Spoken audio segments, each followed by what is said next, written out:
What's up, fight fans? This is Kurt DeVille with Counterpunch Boxing News. And man, I want to talk to you about a video I just seen. I just need to do a little counterpunching.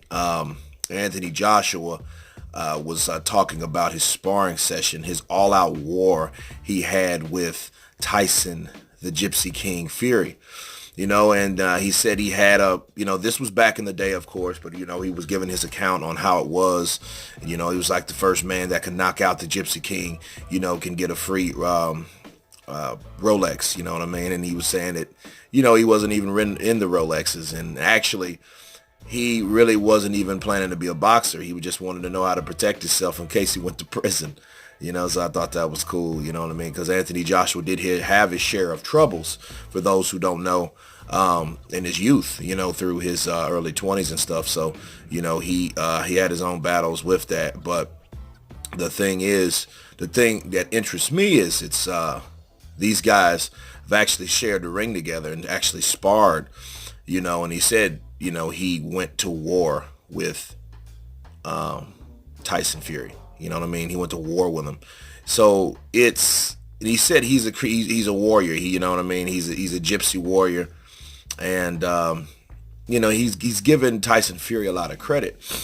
And I've always been interested in seeing fights, especially when they've been in the ring before. Like we had Canelo and Triple G. They sparred for many rounds, about 5 or 6 rounds, I believe, if I'm not mistaken.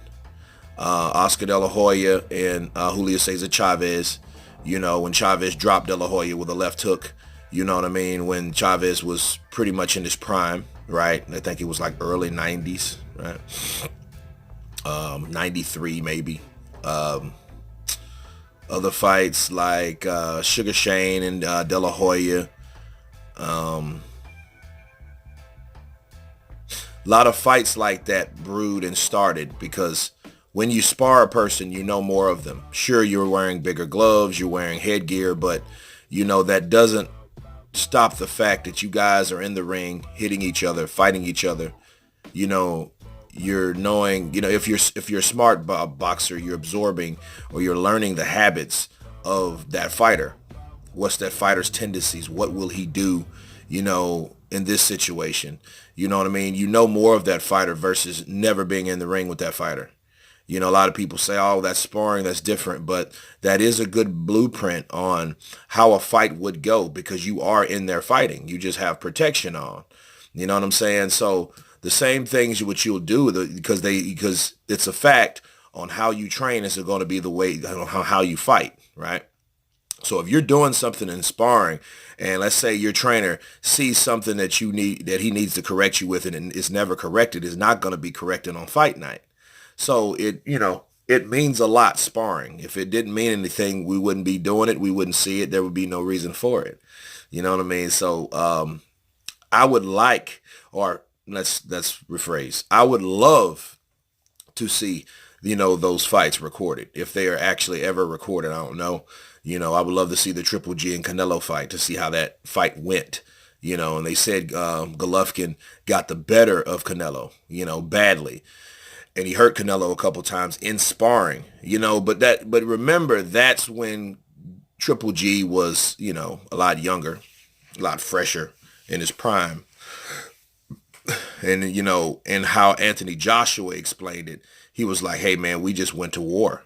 You know what I mean? I don't know how many rounds they really went, but they have shared the ring together. So that's worth talking about because, if Tyson Fury can beat Deontay Wilder, in December, well, that's the fight we should be expecting. You know what I mean? Because chances are it's a great chance. If Tyson Fury beats Deontay Wilder won't be relevant. He won't be relevant. He won't have a belt. Regardless of what Tyson Fury says he can have the belt back, we don't know until he does that. And honestly, Tyson Fury doesn't know what he's going to do after that fight, if he wins that fight or whatever. He doesn't even have any goals. He hasn't even made any goals yet. Any plans after that. He just knows he has to make short plans. But back to the sparring session, man, you got two big guys like that. Tyson Fury 6'9". I think Anthony Joshua was 6'5" or 6'6", right? And, him going in the ring with him, just going, going balls to the wall. It should have been a treat to see. You know what I mean? I would love to be there and see that fight. And again, Joshua didn't even know who Tyson Fury was at the time. So, so he really wasn't in there for any boxing, purpose. He was just in there to just learn how to fight. So, so I could protect myself, in the clink. You know what I mean? So anyway, you guys tell me what you think about Anthony Joshua's interview. Of course, I'll put the link below so you guys can see the video yourself. Of course, please subscribe. And you guys been Counterpunch. Peace.